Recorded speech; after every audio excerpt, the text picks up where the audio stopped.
At one of the city's most luxurious high-rise buildings, a wealthy CEO sits alone playing chess in solitude until a maintenance worker walks in and disrupts her private space.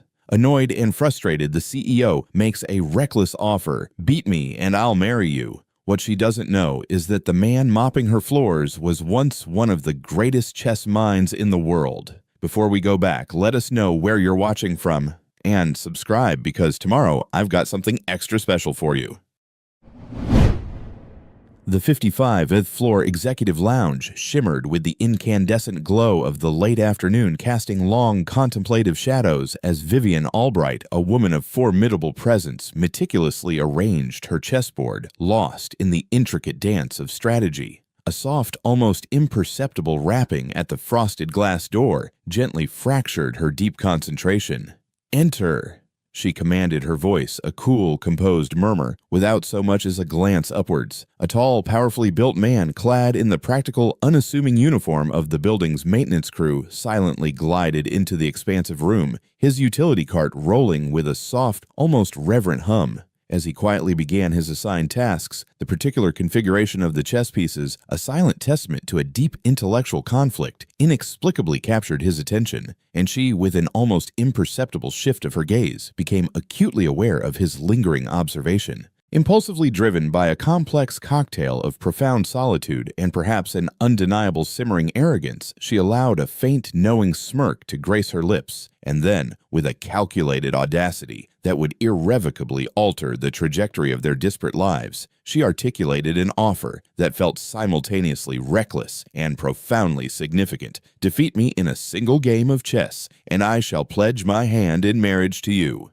The man, whose movements had hitherto been marked by an almost ethereal efficiency, halted abruptly, his broad shoulders squaring. He turned to face her fully, his serious dark brown eyes, deep pools of untold stories, locking directly onto hers. "My name is Elijah, ma'am," he responded, his voice a low, resonant baritone imbued with an unexpected gravity. "And I play not for sport, but for the very essence of existence." Vivian Albright had for more than a decade and 2 years unequivocally dominated her carefully sculpted dominion within the intricate tapestry of the corporate world, meticulously transforming her father's modest financial advisory firm into a sprawling multi-continental conglomerate through the sheer unyielding force of her formidable will and an incisive intellect that cleaved through the most convoluted boardroom machinations with the precision of a master craftsman's blade. At 38 years of age, she possessed virtually every tangible asset she had ever ardently desired: an unassailable reputation,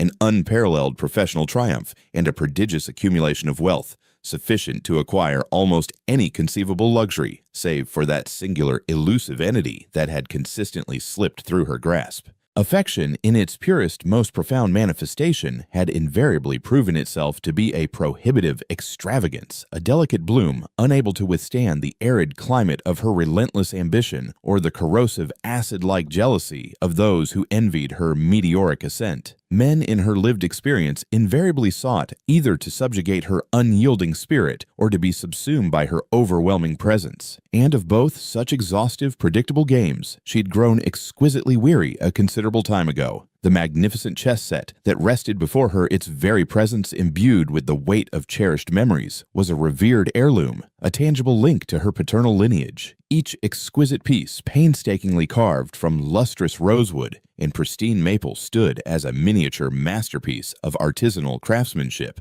She had absorbed the ancient strategies of the game seated attentively at her father's knee in an era when his unwavering affirmation still possessed an immeasurable significance. That was long before the insidious tendrils of cancer had mercilessly claimed him, leaving her utterly alone with an burgeoning empire she had never explicitly requested, yet one she found herself utterly incapable of relinquishing. Presently, the venerable game of chess served as her profoundest form of contemplative meditation, an indispensable sanctuary from the relentless, unceasing demands of her preeminent leadership role. Within the 64 meticulously delineated squares of the board, she unearthed a pristine, unblemished clarity that was conspicuously absent from the often murky waters of the corporate environment. Every singular movement carried far-reaching ramifications. Every strategic choice held an undeniable weight of consequence, and ultimate triumph invariably gravitated towards those discerning minds capable of conceptualizing the most distant and intricate future permutations.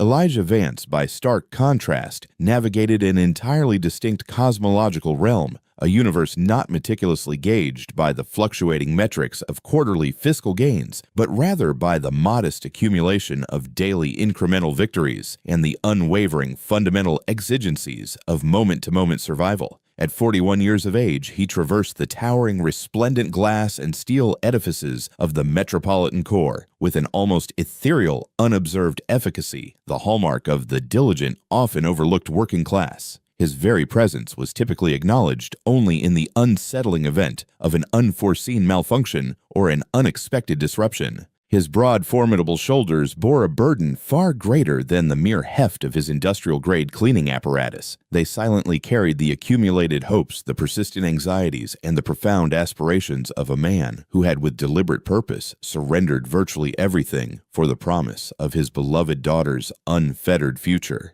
The rarefied world of competitive chess had once resonated with his name, recognizing him as a bona fide prodigy, a precocious teenager who had gracefully glided across international tournament boards with the lyrical elegance of a consummate poet and the unyielding predatory instinct of a seasoned hunter. But that was a lifetime ago, before the ineffable tragedy of Aisha's passing. Before 9-year-old Nia's relentless asthma attacks had begun to mercilessly steal her breath in the suffocating stillness of the deep night. Before the crushing deluge of insurmountable medical expenses and the ceaseless, sleepless vigils by her bedside, and the stark, painful realization that even the most profound intellectual genius held absolutely no meaning whatsoever if one proved incapable of safeguarding the precious lives of those one loved with an unwavering devotion. Presently, he diligently cleaned corporate offices for a meager $15 per hour, supplemented by the fragile lifeline of benefits, the precise variety of stable, predictable employment that offered the indispensable solace of comprehensive health insurance and reliably consistent schedules. His previous existence, that dazzling high-stakes realm of intellectual combat, now felt like a half-remembered dream he had once long ago experienced. Exquisitely beautiful, tantalizingly distant, and utterly profoundly irrelevant to the man he had painstakingly forged himself into. Nia Vance embodied the brightest, most radiant constellation in her father's deliberately circumscribed universe, a remarkably precocious 9-year-old, endowed with her late mother's gentle, nurturing spirit and her father's exceptionally discerning intellect. Her chronic asthma had until quite recently remained a manageable, though ever-present concern. However, the debilitating attacks were now occurring with an alarming frequency, escalating in their profound severity. Each agonizing episode served as a stark, visceral reminder of the inherent fragility of their meticulously constructed life, a delicate edifice perpetually teetering on the precipice of unforeseen collapse. She retained only fragmented memories of her mother, evanescent wisps of a cherished past, but she distinctly recalled the venerable chess set that remained perpetually on their kitchen table, the very same set her father would sometimes gaze upon with a profound, almost mournful intensity when he believed she was not observing him.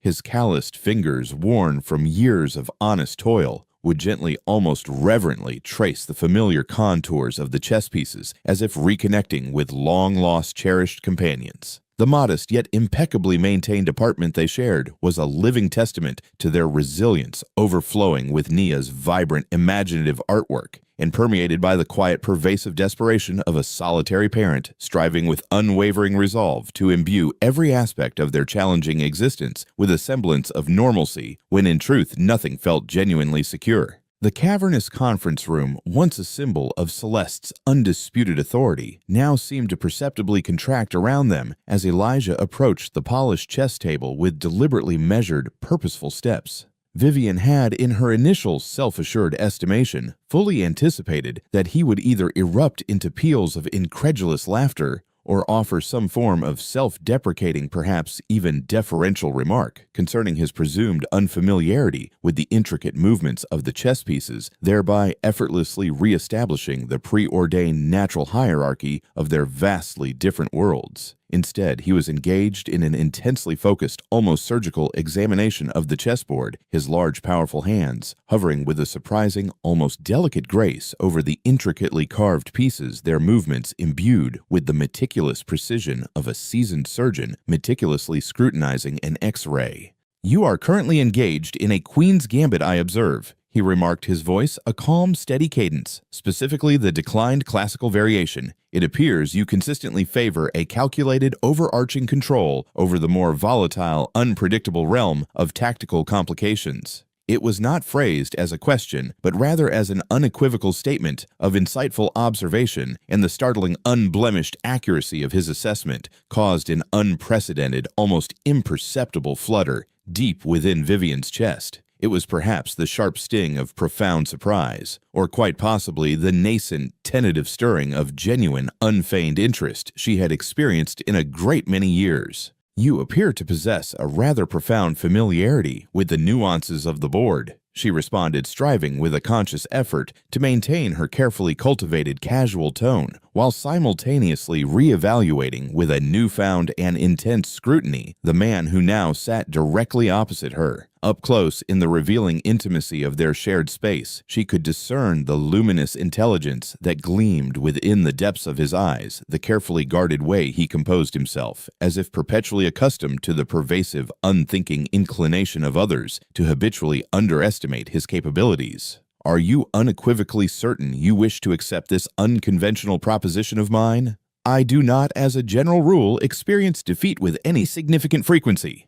Elijah responded, a rare, captivating smile slowly unfolding across his entire face, utterly transforming his countenance. "Neither do I," he stated simply, his voice imbued with quiet confidence, his powerful hand reaching deliberately for the pristine white queen's pawn. "Shall we then, with due ceremony, meticulously reset the board?" What transpired next was, without hyperbole, the most profoundly intense and intellectually challenging chess game of Vivian's entire life. Elijah played with an astonishing fluid grace that spoke volumes of countless years of dedicated serious study and meticulous refinement. Each move flowed with an organic, seemingly preordained inevitability from the last, as if he were meticulously executing a pre-written script visible only to his own discerning eyes. His opening strategy was classically sound, yet remarkably creative, swiftly establishing an undeniable command of the central squares, while simultaneously expertly concealing his deeper, more intricate strategic intentions. Vivian found herself unconsciously leaning forward, her customary unshakable confidence perceptibly dissolving as the stark realization dawned upon her that she was undeniably confronting a player of truly prodigious, undeniable skill. By the 10th meticulously executed move, a profound, unsettling certainty solidified within her. She was unquestionably in a precarious predicament. By the 15th move, she was engaged in a desperate, unyielding struggle for her very survival upon the unforgiving landscape of the board. Elijah's pieces maneuvered with an almost surgical precision, each calculated capture and every deliberate advance forming an integral part of a sprawling, magnificent strategic tapestry that was only now, with chilling clarity, beginning to reveal its grand design.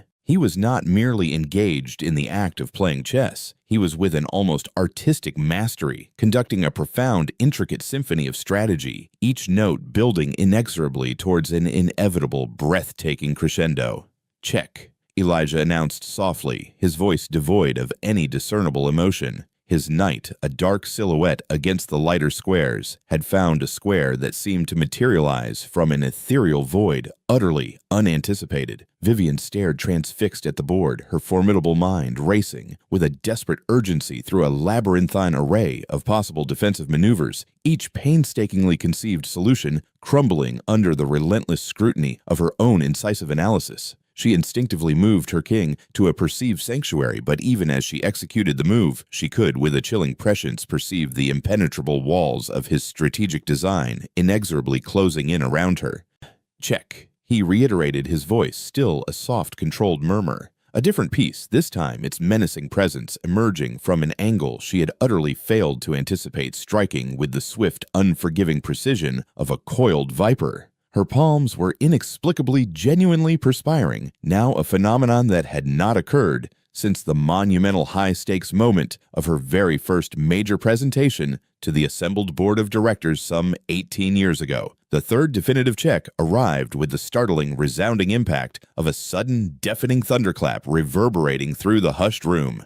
"Checkmate," Elijah announced, though his tone held no overt sense of triumphant exultation, only a profound, quiet satisfaction, a serene acknowledgement of a masterpiece completed. The final position was a breathtaking tableau of elegant brutality, her hapless king inextricably ensnared within an intricate, inescapable web woven from his perfectly positioned pieces. No conceivable escape remained. The game, a swift, decisive battle of intellects, was brought to its inexorable conclusion in precisely 25 meticulously executed moves. The very chessboard seemed to mock her, its polished surface reflecting her utterly defeated countenance as she stared transfixed at the final, immutable position. Every single piece stood as an irrefutable testament to her complete and utterly unequivocal vanquishment. Vivian Albright, the formidable titan who had meticulously constructed an immense corporate empire through years of painstaking calculation and unparalleled strategic foresight, had been outmaneuvered, outwitted, and utterly dismantled by a man whose very existence she had barely condescended to acknowledge a mere 5 minutes earlier. The Ivory King, a symbol of her vanquished reign, lay forlornly on its side, where she had, in a gesture of profound, almost visceral capitulation, tipped it over in an act of surrender. And somehow that small, almost unconscious gesture felt in its raw, unadorned honesty like the most genuine and unfeigned action she had undertaken in what felt like an eternity. "You meticulously orchestrated my downfall. You hustled me." She finally articulated, her voice carrying an unexpected brittle fragility she barely recognized as her own. The words, when they finally emerged, were sharper, more accusatory than she had consciously intended, tinged with a raw, undeniable anger that was in truth directed more fiercely at her own profound misjudgment than at him. "You deliberately permitted me to harbor the erroneous belief that you were merely some random, inconsequential individual who happened by sheer chance to possess a rudimentary understanding of how the various pieces traversed the board." Elijah, with an almost ritualistic care, began the methodical process of resetting the chessboard, each individual piece finding its designated starting square with the precise, practiced movements of a sacred rite. "I never at any point asserted that I was merely some random individual," he replied with an unyielding, unwavering composure. "You made that profound assumption solely due to the nature of my professional occupation. There exists a fundamental, undeniable distinction." The piercing accuracy of his understated observation struck her with the force of a physical blow, a stinging slap to her inherent unexamined arrogance, compelling her to confront the profound casual prejudice that had so unequivocally guided her to this humbling moment. She had, with an unthinking condescension, observed his plain, practical coveralls and his utilitarian cleaning cart, and in that fleeting, dismissive moment she had reduced him in her mind to a simplistic, preconceived stereotype, never for an instant daring to conceive that a profound, incisive intelligence might flourish and thrive outside the narrow, carefully circumscribed confines of her opulent corporate sphere. The abrupt, jarring realization was acutely uncomfortable, akin to the disquieting discovery of a vast, gaping blind spot within her peripheral vision, a persistent lacuna that had, in fact, been subtly present all along. "Where precisely did you acquire the ability to play with such unparalleled mastery?" she inquired, her voice now imbued with an unfeigned, genuine curiosity that had, for the moment, decisively overridden her wounded, smarting pride. That performance was unequivocally not a mere consequence of serendipitous fortune or beginner's luck. "You systematically, mercilessly dismantled me with an almost surgical precision." Elijah, having meticulously placed the final pawn, slowly lifted his gaze to meet hers, those unsettling, deep, dark brown eyes holding a profound, unreadable depth.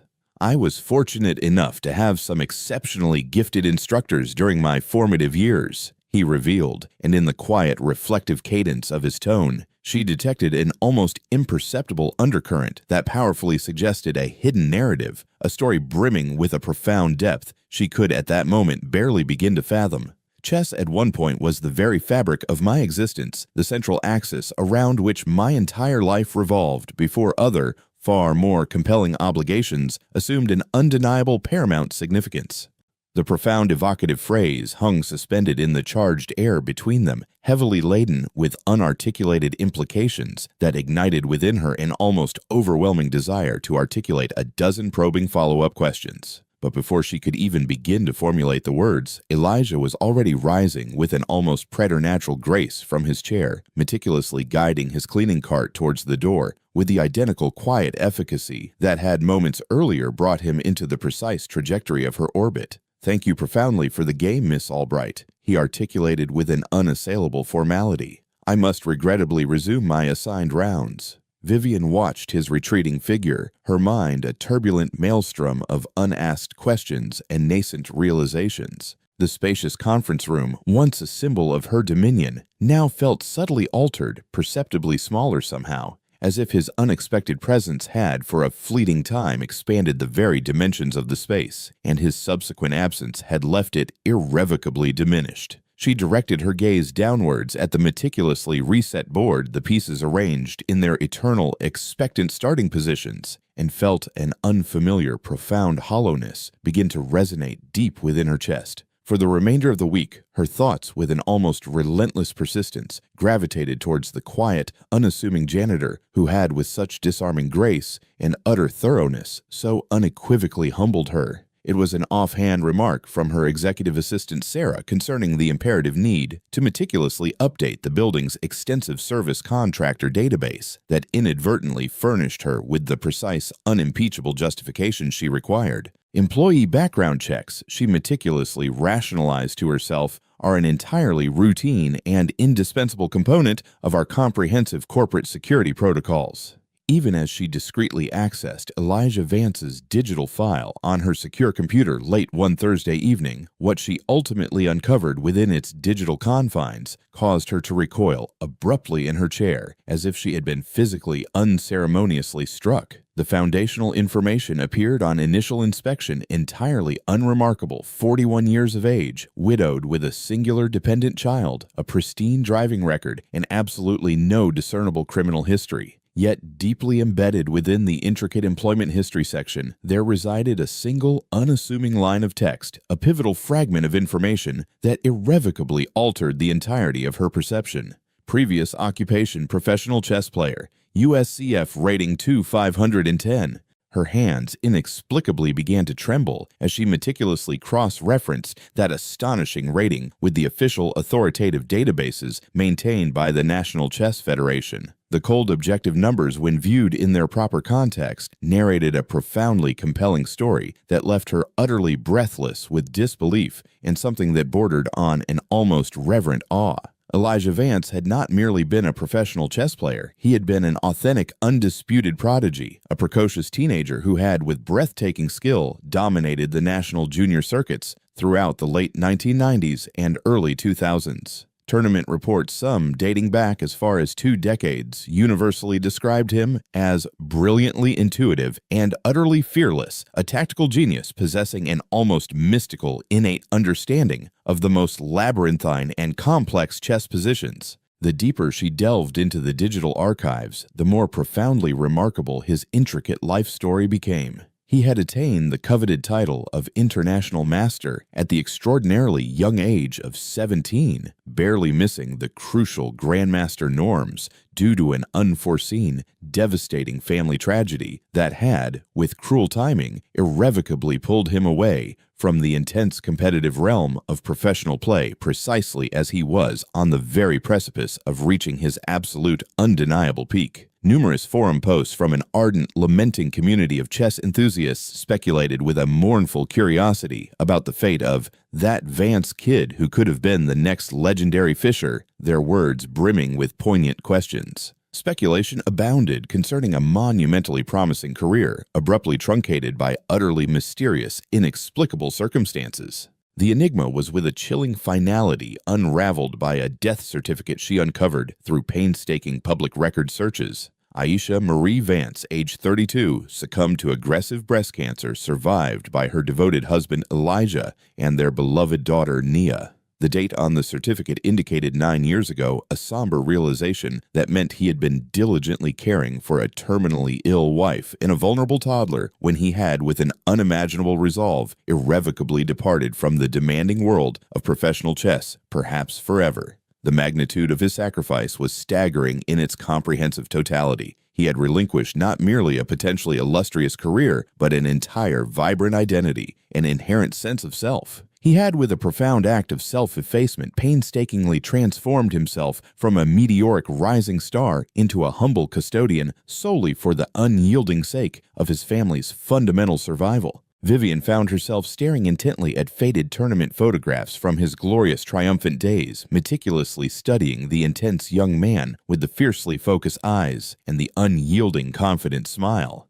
That past iteration of Elijah Vance had inhabited a glamorous, exhilarating world of ubiquitous international travel, lucrative corporate sponsorships, fawning magazine interviews, and substantial appearance fees. A life that could have comfortably secured his financial future for a lifetime. He had, with an act of profound, immeasurable love, willingly traded all of it for the humble assurances of comprehensive health insurance and a reliably steady paycheck, deliberately rendering himself virtually invisible so that his precious daughter could continue to simply breathe. The crushing weight of her earlier casual dismissiveness settled upon her now with the palpable oppressiveness of a physical burden. She had, in her monumental arrogance, observed his utilitarian work clothes and his quiet, unassuming demeanor, and had, without a second thought, erroneously assumed he was intellectually beneath her, never for an instant even contemplating the possibility that he had, in fact, sacrificed more than she had ever, in her most ambitious dreams, managed to achieve. The man who had, with such effortless grace, so thoroughly vanquished her, had been engaged in the demanding intellectual combat of chess at its most exalted echelons when she was still merely grappling with the rudimentary principles of corporate balance sheets. Beyond that, and perhaps even more profoundly, he had, with a selflessness she could barely comprehend, voluntarily surrendered genuine greatness for the sake of an unyielding, profound love, a concept she had never truly understood because she had, in her relentless pursuit of power, never loved anyone or anything more profoundly than she cherished the intoxicating taste of unadulterated success.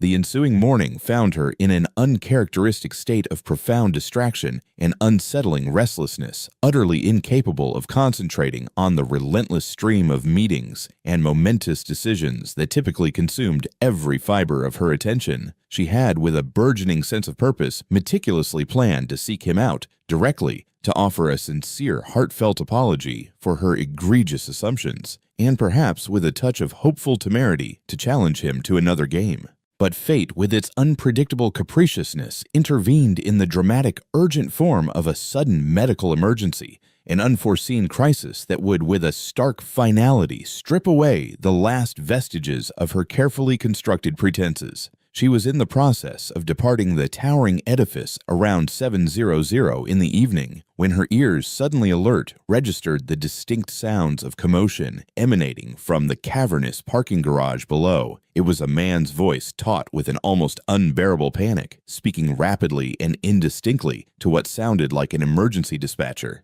Following the urgent sound, she located Elijah kneeling beside a small, fragile girl who was engaged in a desperate, visible struggle to draw a breath. Her tender lips were tinged with a faint, unsettling blue, her wide, desperate eyes mirroring the particular visceral terror of someone slowly succumbing to a drowning in the very air itself. "Nia, my sweet girl, just try to relax, darling," Elijah was murmuring his voice, despite the palpable, almost radiating fear that emanated from every rigid line of his powerful body, remarkably steady. "The ambulance is on its way. Okay, Daddy's right here, my love." In his trembling hand, he clutched an inhaler that was, with heartbreaking clarity, unequivocally failing to provide sufficient relief. And Vivian could, with a sharp pang of empathy, discern the raw, unadulterated desperation in his frantic, tender movements as he tirelessly attempted to position his beloved daughter in a way that might even incrementally alleviate her agonizing struggle to breathe. Without a moment's hesitation, without any conscious thought, Vivian dropped her meticulously organized briefcase to the cold concrete floor and swiftly retrieved her pristine phone. "This is Vivian Albright," she announced to the emergency operator, her voice resonating with the same commanding authority that had effortlessly controlled boardrooms for 15 years. "I require an ambulance dispatched to the Lumina Corporation headquarters parking garage immediately. We have a child experiencing severe respiratory distress, and I am furthermore unequivocally authorizing the immediate use of my company's executive helipad for emergency medical transport if such a measure proves necessary." The subsequent hour passed in a disorienting, bewildering blur of swiftly moving paramedics and gleaming oxygen tanks of Elijah's ashen-drawn face as he climbed with a desperate urgency into the ambulance beside his daughter's small stretcher, of Vivian almost unconsciously following in her own sleek car because somehow, inexplicably, the very notion of leaving felt utterly impossible. At the sprawling sterile hospital, she found herself in the uniquely uncomfortable position of being simultaneously indispensable and utterly, profoundly useless. Her comprehensive insurance information and unequivocal emergency authorizations effortlessly smoothed Nia's path through the chaotic, urgent triage process, but she could only watch with a gnawing helplessness as Elijah disappeared behind the imposing double doors of the pediatric emergency department. She waited in the stark, impersonal family lounge, enveloped by the peculiar, almost palpable mixture of fragile hope and crushing despair that hospitals with their inherent nature so adeptly cultivated, checking her sleek phone every few fleeting minutes for updates she instinctively knew with a sinking heart would not materialize. When Elijah finally emerged after what felt like an interminable 4 hours, his face was deeply drawn with an all-encompassing exhaustion, but it was mercifully no longer shadowed by the dark cloud of panic. Nia was now stable, he reported, responding remarkably well to the nebulizer treatments, and was in all likelihood expected to be discharged in the morning if her vital oxygen levels remained consistently steady.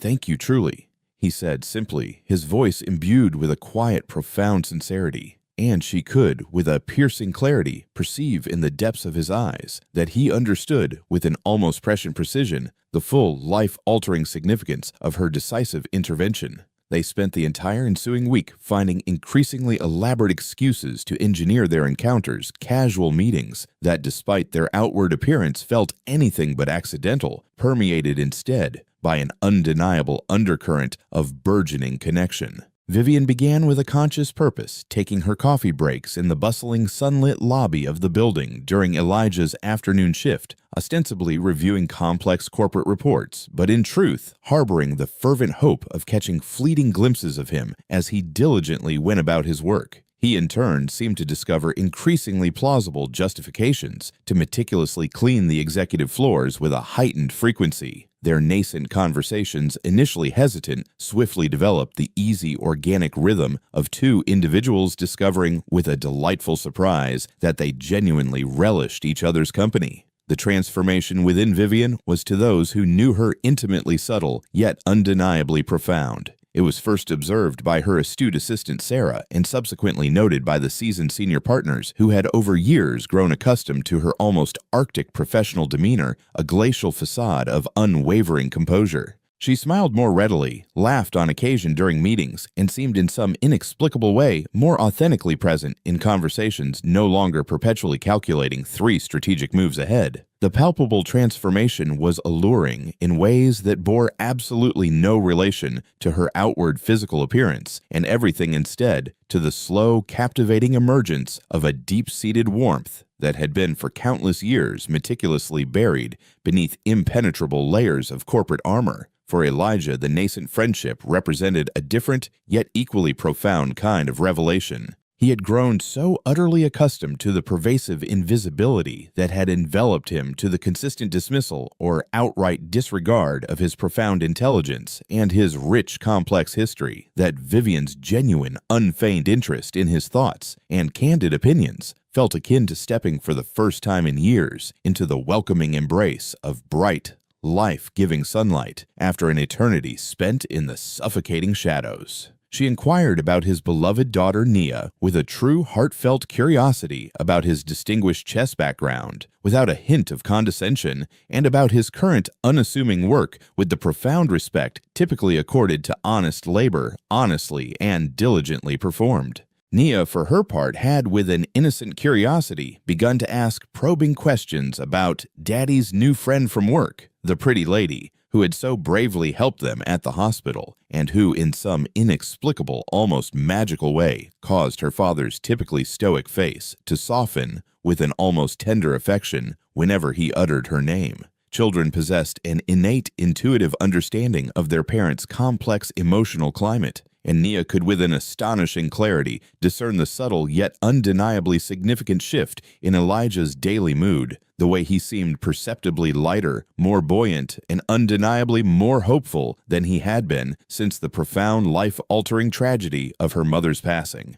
The three of them, with a burgeoning sense of togetherness, began to spend increasing amounts of time together beyond the sterile, often impersonal confines of gleaming office buildings and austere medical facilities. Their new routine included delightful Saturday afternoon excursions to the sprawling city park, where Nia could freely play on the vibrant playground while the adults engaged in quiet, meaningful conversation. There were also casual, comfortable dinners at family-friendly restaurants, where Vivian, with a quiet sense of wonder, marveled at the effortless, easy intimacy that existed so palpably between father and daughter. Then came the cozy movie nights at Elijah's modest brownstone in the city's historic jazz district, where she painstakingly learned to navigate the complex, often humorous negotiations required to select films deemed suitable for a 9-year-old's discerning viewing preferences. Vivian discovered with a profound and unexpected joy that she genuinely relished Nia's vivacious company, finding in the child's bright, unbridled curiosity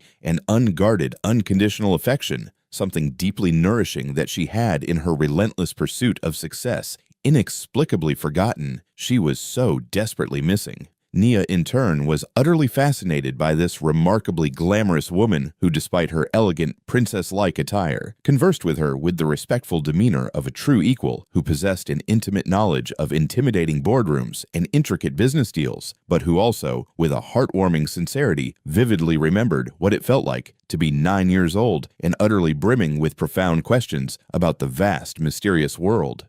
The burgeoning closeness that developed between them felt profoundly natural and utterly inevitable, akin to the organic unfolding development of a meticulously played chess position where every successive move flowed with an undeniable logical precision from the one that preceded it. However, their burgeoning, deeply private happiness was imminently poised to collide with the harsh public scrutiny that inevitably accompanied Vivian's preeminent position and widespread prominence, thereby setting in motion a tumultuous series of events that would, with a relentless intensity, rigorously test the very foundations of everything they were so painstakingly constructing together. The insidious video materialized without warning on the company's internal social media platform on a Wednesday afternoon, surreptitiously posted by Caleb Jones, a junior associate embedded within the accounting department, who had, with a casual disregard for privacy, been working late the previous week.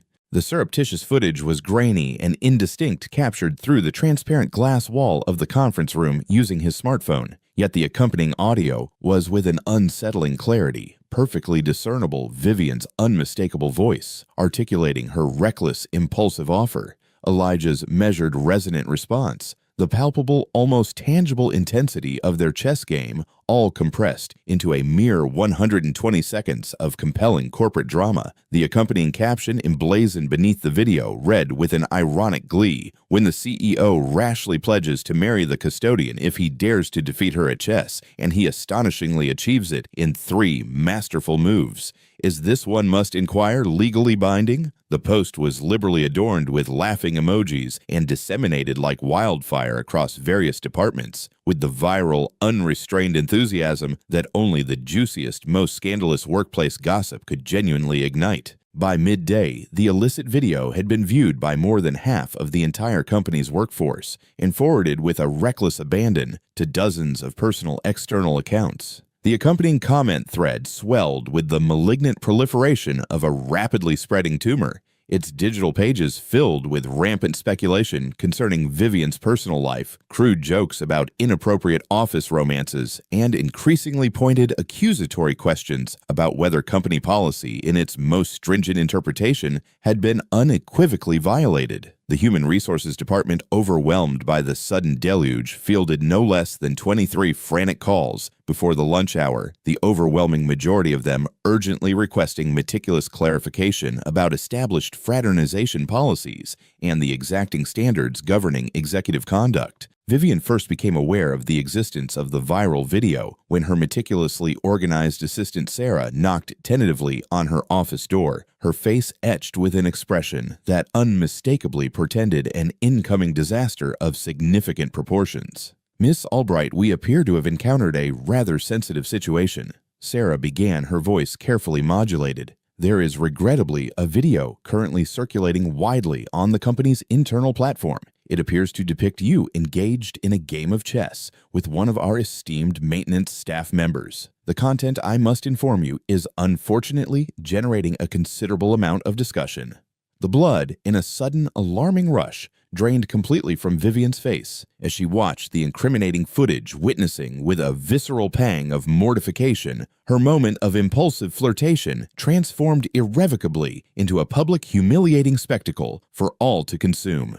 The accompanying comments were without question far more egregious and soul-crushing than the video itself, a truly toxic admixture of virulent sexism and insidious classism that mercilessly reduced her to a grotesque caricature and contemptuously dismissed Elijah as a calculating gold digger relentlessly seeking to exploit her immense wealth and preeminent corporate position. The meticulously crafted professional persona she had painstakingly honed and defended for decades was now being mercilessly dissected by individuals who possessed absolutely no intimate knowledge whatsoever of her complex life or the myriad choices that had shaped her journey. Her phone rang incessantly throughout the agonizing afternoon, its insistent ringing a relentless torment. Board members, their voices laced with thinly veiled disapproval, expressed grave concerns about the potential damage to the corporate image. Business partners, their inquiries carefully worded and deceptively polite, made subtle probing inquiries about her judgment. Reporters from the voracious business press, ever hungry for scandal, eagerly hoped to transform mere workplace gossip into a sensationalized narrative concerning executive impropriety. Each successive conversation mercilessly chipped away at her carefully constructed composure, forcing her to defensively justify decisions she wasn't even entirely certain she fully comprehended herself.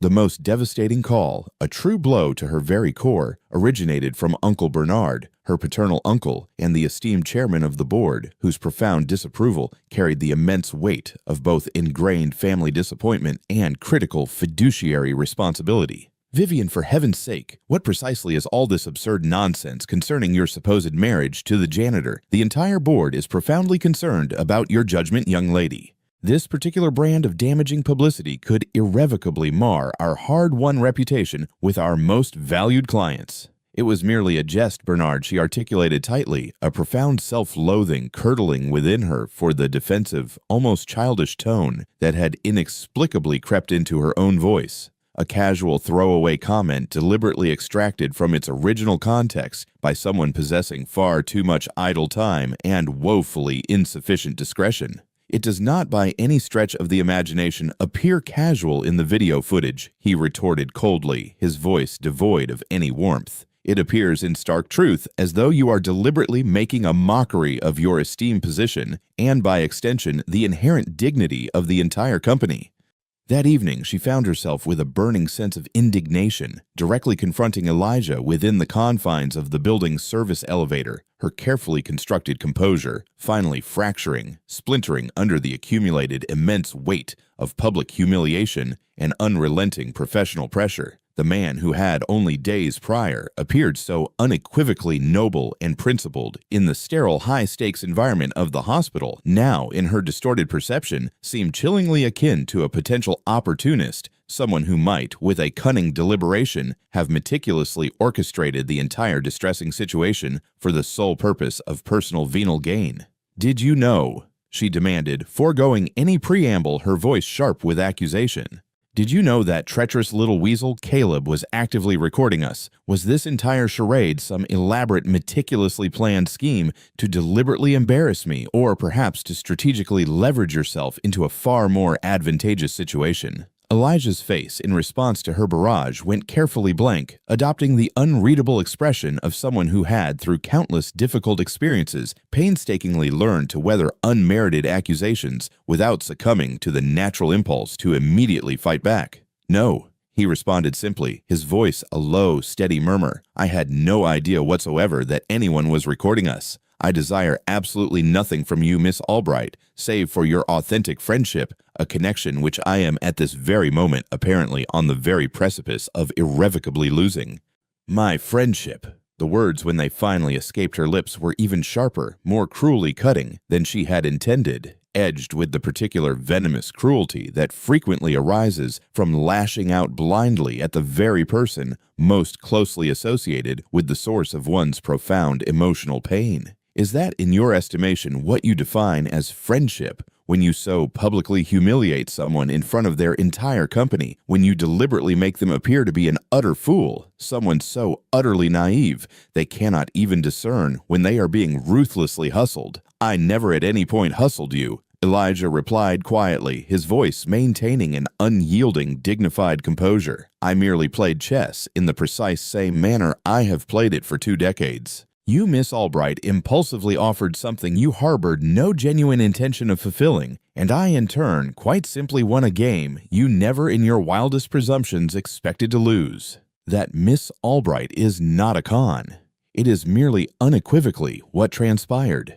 The unassailable reasonableness and calm dignity of his response served only to further inflame her already raw anger, making her feel in stark contrast utterly petty, hopelessly irrational, and undeniably small. Right, the noble, incorruptible custodian, too morally pristine to ever countenance taking advantage of a given situation. You must be, I presume, internally laughing at all of us, the utterly naive, wealthy idiots who in our privileged bubble never once suspected that the help might in fact possess actual functioning brains. Something, a fleeting, almost imperceptible flicker manifested itself deep within Elijah's eyes. Then, for the first time, a discernible crack appeared in his painstakingly maintained composure. "You wish to know what precisely I am laughing at," he countered, his voice now imbued with a quiet, potent fury. "I am laughing, Miss Albright, at myself for ever entertaining the foolish notion that you of all people were genuinely different, for naively believing that someone who so meticulously constructed an empire might just conceivably comprehend the profound visceral meaning of sacrificing everything, every single aspiration, for the unwavering love of the people you cherish most in this existence. But no, Miss Albright, you are merely precisely like all the others.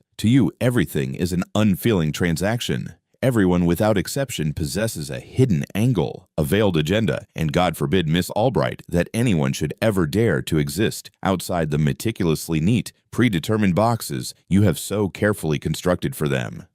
The service elevator, with a jarring mechanical ding that resonated with the mournful finality of a death knell, reached the ground floor, and its doors silently slid open. Elijah stepped out without so much as a backward glance, leaving Vivian utterly alone within the confined space, left only with the haunting echo of his raw, powerful words, and the rapidly growing, suffocating realization that she had, in a fit of misguided anger, just irrevocably destroyed the single best, most meaningful development that had graced her life in what felt like an eternity. The ensuing few days blurred into a chaotic, relentless sequence of damage control and high-stakes corporate crisis management. The incriminating video was with swift efficiency removed from the company's internal platform, but by then it had already been extensively copied and widely shared across numerous social media channels, thereby acquiring a viral, uncontrollable life of its own, far beyond the circumscribed confines of mere corporate gossip.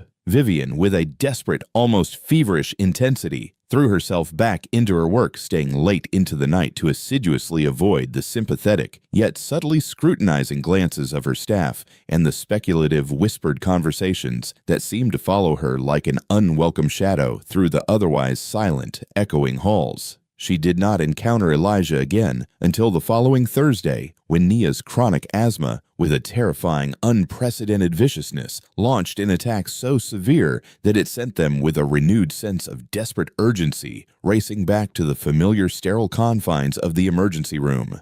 The urgent call came to her expansive office at 3:30 in the afternoon. It was Elijah's voice, taut and strained with a tightly controlled panic, inquiring if her previous insurance authorization was still valid, if she could by some miracle help them navigate the bewildering, labyrinthine medical system just one more time. Vivian was already in her sleek car before he had even finished articulating his desperate plea, driving through the dense, chaotic downtown traffic with the single-minded, unwavering focus of someone who had, in that profound, urgent moment, finally identified what truly and unequivocally mattered in her life. She found them huddled together in the pediatric ward, Nia heartbreakingly small, hooked to a myriad of oxygen tubes, and looking impossibly frail in the vast, impersonal hospital bed. Elijah was seated beside her, tightly clutching her small hand, desperately attempting to read her a story, while she, with heartbreaking effort, struggled to draw each precious breath. The profoundly raw sight of his tears, silent, utterly desperate, and completely unguarded, struck her with the devastating impact of a physical blow. This, she realized with a shudder, was what true, unadulterated fear genuinely looked like. This was what genuine, unconditional love uncompromisingly demanded. This was what it unequivocally meant to have someone else's fragile life matter infinitely more than one's own deeply ingrained pride or carefully cultivated professional reputation. Standing in that stark, sterile room, helplessly observing a father's heart, visibly breaking over his beloved daughter's agonizing, labored breathing, Vivian, with a profound, almost shattering clarity, finally understood the true, immense magnitude of her own inherent selfishness. She remained steadfastly through the entire night, not because her physical presence was strictly needed, but because the very thought of leaving felt to her, now awakened conscience, utterly impossible. Nia's critical condition finally stabilized around the fragile cusp of dawn, her oxygen levels slowly but surely climbing back into the comforting embrace of safe territory. The healthy, vibrant color gradually returned to her pale lips as the potent medications diligently performed their life-saving work. However, the recent terrifying crisis had unequivocally revealed something far more profound, something that could not, under any circumstances, be medicated away. The precious little girl was, with a chilling inevitability, progressively worsening. Her debilitating episodes were occurring with an alarming frequency and escalating in their terrifying severity. Her tiny, fragile body was slowly but relentlessly losing the arduous battle against a relentless medical condition that no amount of pure, unconditional love, however profound, could ever hope to miraculously cure. The doctor wishes to engage in a comprehensive discussion concerning more aggressive, potentially life-altering treatment options, Elijah said quietly, his voice a low, weary murmur as they sat together in the stark, impersonal family lounge, both of them exhausted, far beyond the point of maintaining any semblance of social pretense. They are speaking of experimental therapies, consulting with highly specialized experts in other far-flung cities, the kind of intensive specialized care that, to be unequivocally honest, costs more than I could possibly earn in 7 long years. Vivian, in that moment, yearned with an almost desperate urgency to offer financial assistance, to write substantial checks that would instantly alleviate the immediate crushing financial burden. But she could, with a sharp, intuitive clarity, perceive in his weary, resigned face that any form of direct charity would only serve to drive him further, irrevocably away. Instead, with a profound sense of trepidation, she articulated the far harder, more vulnerable question, "What, if anything, can I possibly do to assist?" "Nothing," he responded, his voice devoid of any discernible bitterness, merely a quiet resignation. "This, Vivian, is not a problem you possess the power to simply fix. Some things regretfully simply exist as they are immutable and unyielding." The quiet, profound acceptance in his voice caused a deep, aching sensation within her chest, a painful constriction that spoke of unshed, lingering tears. She had, for the entirety of her adult life, harbored the unwavering belief that every conceivable problem possessed a quantifiable solution, that a sufficient accumulation of wealth or influence or even the most astute strategic thinking could invariably surmount any obstacle, no matter how formidable. But here, standing before her, was a man she had come to profoundly care about, facing a profoundly devastating situation that could not by any means be managed or negotiated or bought off with a mere financial transaction. And her inherent helplessness in that poignant moment was complete, absolute, and utterly overwhelming. I am so profoundly sorry." She finally articulated the words when they finally emerged, carrying the accumulated weight of years of unspoken regret. "Sorry for what I so cruelly uttered in the elevator, for presuming the very worst about you, without cause, for embodying precisely the kind of person you quite rightly believed me to be." Elijah looked at her, his deep, dark brown eyes possessing an almost uncanny ability to perceive far too much of her innermost thoughts. "You were afraid," he stated simply, his voice a gentle, understanding murmur. "People, when gripped by profound fear, often utter words they do not, in their truer essence, genuinely mean. I comprehend that, Vivian. Can you forgive me?" "There is nothing, Vivian, to genuinely forgive. You reacted precisely in the manner anyone in your position would invariably react. I merely perhaps foolishly harbored the silent hope that you might just possibly be different." The quiet, profound devastation that resonated within his voice was far more acutely painful than any overt anger would have been. It was a stark, agonizing recognition that she had, in a moment of profound weakness, utterly failed to measure up to some unspoken lofty standard, a benchmark she had not even known existed until that very moment. She desperately wanted to argue, to vehemently defend herself, to meticulously explain the immense pressures that had, with an unrelenting force, driven her to lash out so indiscriminately. But all of those carefully constructed explanations felt in the face of his beloved daughter's desperate struggle to simply breathe, like hollow, inadequate excuses. That same afternoon, Vivian, with a newfound and profoundly altered perspective, made a decisive choice, a course of action that would have utterly astonished anyone intimately familiar with her long-standing professional reputation for meticulously calculated risk assessment. She drove with a determined purpose to Elijah's apartment complex, a modest yet immaculately maintained collection of brownstone buildings that served as the humble abodes for the diligent working families who were the very backbone, the indispensable engine that kept the sprawling city functioning, and knocked tentatively on his door with absolutely no preconceived plan, beyond the primal, undeniable need to simply try again. Nia answered the door, her small face looking perceptibly pale, but remarkably alert, her breathing thankfully noticeably easier than it had been in the harrowing confines of the hospital. "Hi, Miss Vivian," she said, with the shy, endearing smile that never for an instant failed to melt something unexpectedly tender deep within Vivian's chest. "Daddy's in the kitchen making us the best grilled cheese sandwiches. Do you by any chance want some?" The profound domestic normalcy of the scene that unfolded before her, a devoted father lovingly cooking for his cherished daughter, the child innocently playing the comfortable, almost comforting chaos of a life lived not by the cold calculating metrics of profit margins, but instead by the boundless, unwavering currency of pure, unadulterated love, caused Vivian's throat to constrict with a profound rush of emotion. This, she realized with a sudden searing clarity, was precisely what she had been so utterly terrified of losing to the corrosive blight of corporate gossip and the harsh, unforgiving crucible of professional judgment. This small, precious pocket of warmth blossoming within a world that had around her grown increasingly cold and impersonal. Elijah emerged from the bustling kitchen, his expression questioning a subtle mixture of surprise and cautious hope, but Nia, with an innocent eagerness, had already taken Vivian's hand, her small fingers warm against hers, and was leading her with a determined urgency to the unassuming kitchen table where the cherished chess set still sat in its place of honor, an unspoken testament to enduring connections.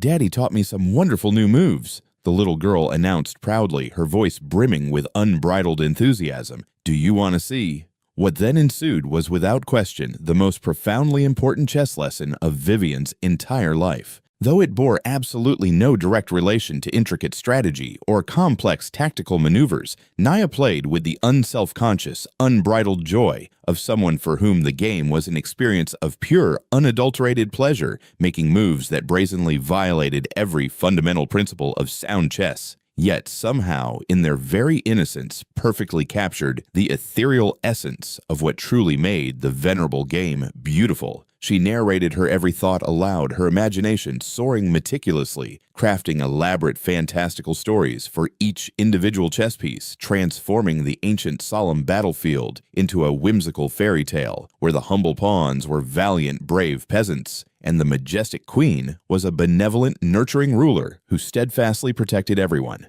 You are clearly not playing with the objective of winning." Vivian observed her tone devoid of any critical judgment, but rather brimming with a profound, genuine curiosity. "Winning's simply not the most enjoyable part," Naya replied with an earnest, unwavering seriousness, her bright eyes fixed on the board. "The fun part, Miss Vivian, is all the wonderful things that happen before someone actually wins." The simple yet profoundly resonant wisdom embedded within Nia's unassuming statement struck Vivian with the force of a powerful, undeniable revelation. She had for so many relentless years focused solely and relentlessly on outcomes, quarterly financial results, market share percentages, cutthroat competitive advantage, that she had tragically, utterly forgotten to pause and truly discern the rich, intricate texture of the experience itself. Playing chess with Nia was unequivocally not about demonstrating intellectual superiority or achieving a decisive victory. It was instead about the profound, unspoken connection, the boundless realm of pure imagination, the shared, unadulterated pleasure of two minds authentically meeting and intertwining across the 64 checkered squares. When Elijah, his face softened with an almost imperceptible tenderness, finally joined them at the table, an hour later, the three of them, with a natural, organic fluidity, commenced an entirely different kind of game altogether. They engaged in a collaborative form of team chess with Nia, enthusiastically advising both sides, creating intricate positions that were, from a purely tactical standpoint, utterly nonsensical, yet remarkably rich with narrative possibility and imaginative scope. They invented wonderfully whimsical new rules, fabricating elaborate fantastical stories about the pieces, thereby transforming the ancient regal game into something delightfully playful and deeply collaborative rather than rigidly competitive and unequivocally zero-sum. "I brought something for you all," Vivian announced eventually, her voice a little breathless with anticipation as she meticulously retrieved a small, elegantly wrapped package from the depths of her expensive purse. Inside, nestled securely within its soft tissue paper, was a brand new chess set, meticulously carved from beautifully lustrous maple and dark rich walnut. Each individual piece was a small, exquisite work of art, catching the golden, dappled light of the afternoon sun as it streamed in through the apartment windows, illuminating its intricate details. Nia's bright, intelligent eyes widened perceptibly with unadulterated delight as she carefully lifted each piece, her small fingers tracing its contours, examining the intricate details with the profound reverence of someone who intuitively understood that she was holding something truly precious and deeply cherished. "They are so utterly beautiful," she whispered, her voice a hushed murmur as she gently traced the carved mane of a knight with one small, delicate finger. "Are they truly, really for me?"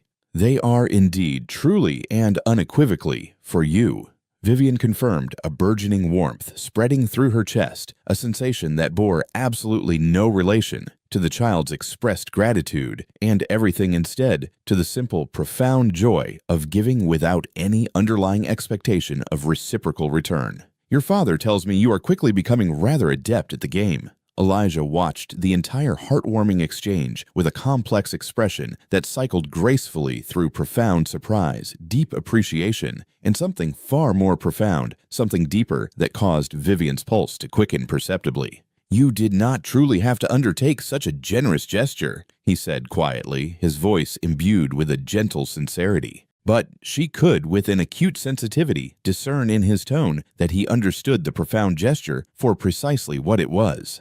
Not a detached act of impersonal charity, but rather a heartfelt offering, a meticulously constructed bridge spanning the vast, silent chasm that her harsh, ill-considered words had only recently so cruelly created between them. "I wanted to," she replied, her gaze meeting his dark, discerning eyes directly for the first time since their intense encounter at the hospital. "I have been profoundly contemplating your words, Elijah, about the very essence of sacrifice and what truly unequivocally matters most in this intricate tapestry of life. And I believe, with a growing conviction, that I have, for a very, very long time, been mistakenly playing the entirely wrong game." They conversed softly, their voices a low, comforting murmur, as Naya, oblivious to the profound depth of their discussion, joyfully explored her beautiful new chess set, meticulously arranging and rearranging the pieces in patterns that appealed purely to her burgeoning artistic sensibilities, rather than to any discernible strategic logic. Their conversation was tentative at first, both of them cautiously navigating the emotional minefields of their recent painful conflict, but gradually, imperceptibly, it found its natural comforting rhythm. Elijah spoke openly with a quiet solemnity about his carefully laid plans for Nia's future care, the various specialists he had diligently consulted, the delicate, often precarious balance between enduring hope and harsh, undeniable financial reality that so profoundly governed their daily decisions. Vivian, in a remarkable turn, found herself openly confiding about the immense pressures inherent in corporate leadership in ways she had never ever done with anyone else, the profound pervasive isolation that inextricably accompanied the weighty responsibility for hundreds of livelihoods and millions of dollars in crucial shareholder value. She spoke with a rare vulnerability about the viral video and its turbulent aftermath, the brutal, unceremonious way it had stripped away her meticulously constructed professional image, and in doing so, had mercilessly compelled her to confront with a stark honesty who she truly was beneath the impenetrable layers of her executive armor. The board, as you might imagine, is currently engaged in a comprehensive re-evaluation of my position. She admitted the words feeling remarkably strange and unfamiliar as they left her mouth. Uncle Bernard is firmly convinced that I have irrevocably damaged the company's sterling reputation. And perhaps, Elijah, he is undeniably correct. Are you then afraid of ultimately losing your job? Elijah inquired, his voice now imbued with a tone of profound, genuine concern. Vivian considered the deeply personal question with a newfound and intense seriousness. 6 months ago, the mere possibility of such a devastating outcome would have instilled an unadulterated terror within her, representing in her previous worldview the catastrophic collapse of everything she had relentlessly toiled to construct. But now, seated in this humble yet undeniably warm apartment, observing Nia joyfully playing with her beautiful new chess set, while her devoted father silently worried about mounting medical bills, she found with a startling clarity that her priorities had undergone a profound, almost seismic shift in ways she was only just beginning to truly comprehend. "I am profoundly afraid of losing this," she articulated quietly, her hand making a gentle, encompassing gesture that took in the three of them, the gentle warmth of the afternoon light filtering through the window, the comfortable, unassuming domesticity that had, in some inexplicable way, become infinitely more precious to her than any corporate achievement, no matter how grand. The final heartwarming scene unfolded 3 months later in the verdant backyard of the charming house they had, with a shared vision, purchased together. It was a modest, yet undeniably comfortable place, with ample room for Nia to joyfully play, and a burgeoning garden where Vivian, with a newfound sense of purpose, was painstakingly learning to cultivate living things other than the abstract metrics of profit margins. The beloved chess set rested serenely on the patio table between them, the intricately carved pieces catching the golden late afternoon light of a peaceful Sunday as they engaged in their weekly cherished game. These Sunday matches had over time evolved into a sacred, comforting ritual, less about the intensity of competition and far more about the simple, profound pleasure of spending unhurried time together, of quietly observing Nia engrossed in her book under the warm afternoon sun, while they, with a shared tranquility, moved pieces across the familiar checkered battlefield of 64 squares. The profound transformation in all their lives had been a gradual yet deeply meaningful process, marked not by dramatic sweeping gestures, but rather by the quiet, steady accumulation of small, intimate moments precisely like this one. "Your move, my dear," Elijah said, leaning back comfortably in his chair with the relaxed confidence of a man who had at last truly found his rightful place in the world. His face had miraculously shed the haunted, anxious quality that had so visibly marked it during Nia's most harrowing episodes, replaced now by an expression that resembled, with an almost luminous clarity, profound contentment. The new medications, thanks to Vivian's unwavering efforts and connections, were unequivocally working their magic. The specialists whom Vivian's extensive network had recommended were, with a reassuring optimism, now speaking positively about Nia's long-term prognosis. And for the very first time in what felt like a lifetime, he could, with a dawning sense of hope, envision a future that extended far beyond the immediate terrifying specter of the next medical crisis. Vivian meticulously studied the board, not with her former relentless focus on calculating 3 strategic moves ahead, but simply profoundly enjoying the present moment. The soft, comforting pressure of Nia's head resting gently against her shoulder as the little girl, with an innocent serenity, read quietly in her lap. The chess position was intricate, yes, but not critically decisive. It was precisely the kind of game where the true pleasure resided in the unhurried act of playing itself, rather than in the ultimate outcome of winning. She had, through these shared experiences, learned to genuinely appreciate these drawn-out, wonderfully meandering matches that could at times last for several hours, punctuated by the easy flow of comfortable conversation and genuine laughter, and the occasional delightful interruption from Nia, who possessed firmly held opinions about absolutely everything, and was refreshingly uninhibited about vocally sharing them.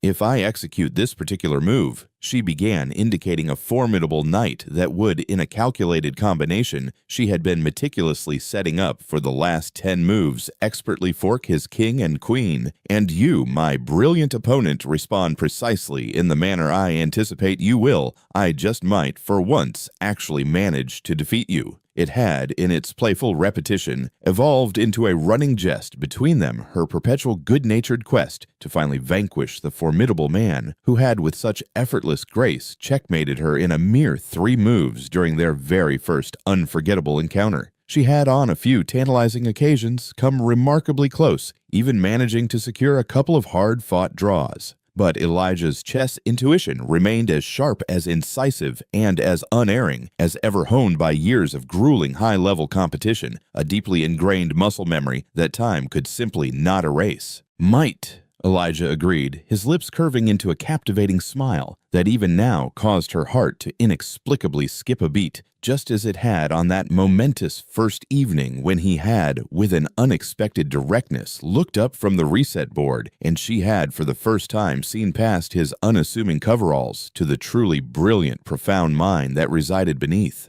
"Or perhaps I might once again surprise you. I have, after all, been known to do that from time to time." Nia looked up from her book, her young face assuming the serious, thoughtful expression she invariably wore when dispensing important, profound wisdom, a look that never for an instant failed to remind Vivian of her father's intense, unwavering focus, now beautifully tempered by her own innate, unshakable optimism. "Maybe, just maybe, you could both win," she suggested, her voice soft yet firm, a sentiment that had with time organically evolved into something akin to a cherished family motto. Maybe winning isn't even about the chess game at all, truly. Vivian and Elijah exchanged a knowing glance across the familiar chessboard, both of them understanding with a profound and shared clarity that their beloved daughter, because that is precisely what Nia had officially and emotionally become to both of them, had once again, with an innocent yet piercing insight, identified the essential overarching truth that adults in their relentless focus on cutthroat competition and often hollow achievement sometimes tragically overlooked. The true game they were genuinely playing had absolutely nothing whatsoever to do with 64 squares,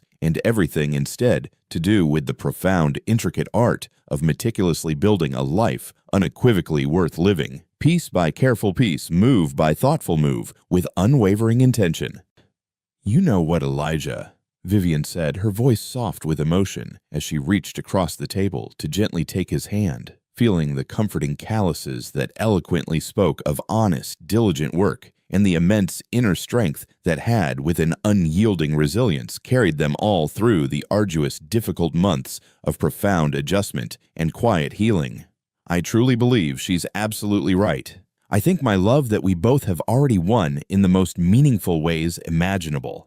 The intricately carved chess pieces sat momentarily forgotten on the patio table as the three of them, a newfound family unit, dissolved into warm, unrestrained laughter, the joyous sound carrying across their small, verdant backyard like a profound, whispered promise of all the myriad games yet to be played, all the shared victories yet to be wholeheartedly celebrated, and all the boundless love yet to be discovered in the simple yet profound act of consistently choosing each other one thoughtful move at a time. The golden afternoon light filtered gently through the delicate leaves of the beautiful maple tree they had, with a shared sense of purpose, carefully planted together last spring, casting dappled, dancing shadows across the chessboard where their unfinished game patiently awaited their eventual return.